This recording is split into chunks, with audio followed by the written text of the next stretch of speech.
जय जगन्नाथ सांग मैंने देखो मुझे आज गोटे केक करने जाऊँगी फ्रूट्स केक ड्राई फ्रूट्स से तैयारी हे आप गोटे मेजरमेंट कप धरी ने जो थे आपड़ कि करने चाहते गोटे कप माप धरी ने मु जो कप रे नौ से अधा कप एटा देखु गुड़ नौ मेल्ट करने गुड़े टिके आपण पानी टिके देदेवे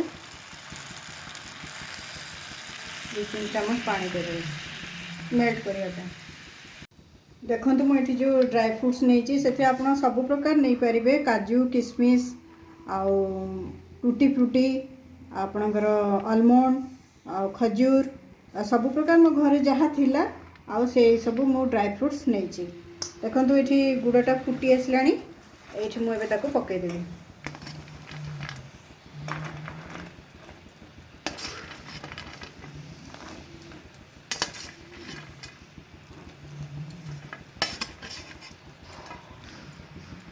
देखो यहाँ एमती पूरा आपणकर गुड़े पूरा भल भाव मिसीज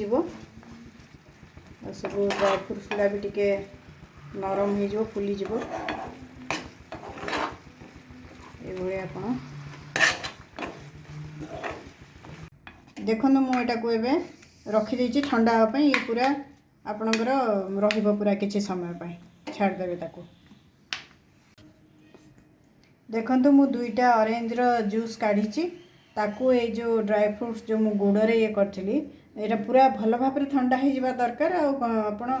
घंटे 1.5 घंटा जिते समय जिते छाड़े से आपणकर टेस्ट एनहांस कर आपन ताकू ऑरेंज जूस तापर पकईकी ताकू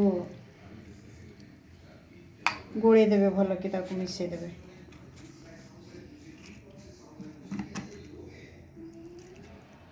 देखंतु से जो मोर जो मेजरिंग कप रे मु जो कप रे मापिकी करूची तार 1/4 कप आपण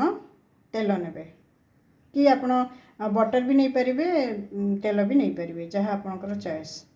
मु रिफाइन तेल नहीं आउ देखंतु 1/4 कप दूध मध्य देबे देखंतु मु इथरे 1 कप आउ 1/4 कप आपणकर 1 फुल कप आ 1/4 कप रो मैदा कि अटा आप जहाँ नापी चाहिए मु मैदा नहीं एमती चल देवे ये देवे कौन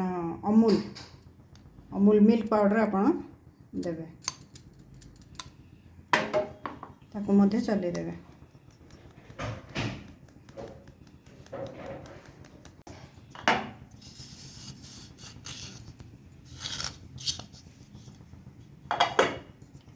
देखंतु एथरे मु गरम मसला देइची दालचीनी अलैच आपणकर लवंग को ग्राइंडिंग कर देइची चीनी सांगरे ताकू मध्य आपण चलैकी भल भाव देबे याकू आपण भल भाव सब मिसई देबे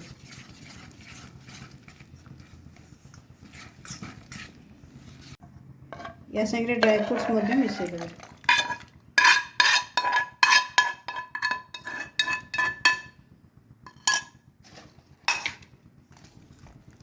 भल भाव आपको मिसई देवे सब बेकिंग पाउडर देवे आपणकर 1 टीस्पून बेकिंग सोडा देवे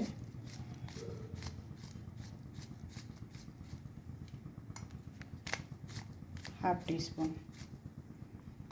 टे आप पकईदेवे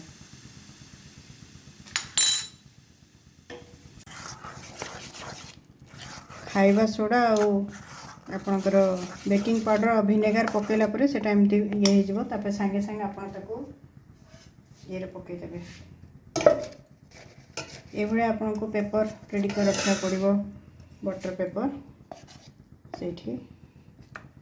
ढाई देवे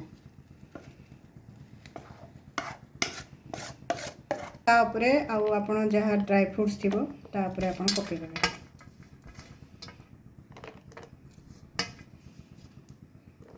पकईदेवे से पूर्वर जो आप गरम करके रखी थे डिश को से डिश रे रखीदे देखो यहाँ एमती रखिए आगु डिशटा गरम कर रखी थे तापर यहाँ साइड रे पूरा प्रेशर करके बंद कर दे। देखंतु एटा एमती आपण देख लगे देखिए पसैकी देखंतु एटा लागुनी। देखंतु केक रेडी हो गला ड्राई फ्रूट्स केक। आपण ए केक को एमती एक्समास रे न्यू ईयर बनै की खातु बहुत बढ़िया आपन को लगे। वीडियो टी भल लागुथिले लाइक सब्सक्राइब कर देबे। धन्यवाद।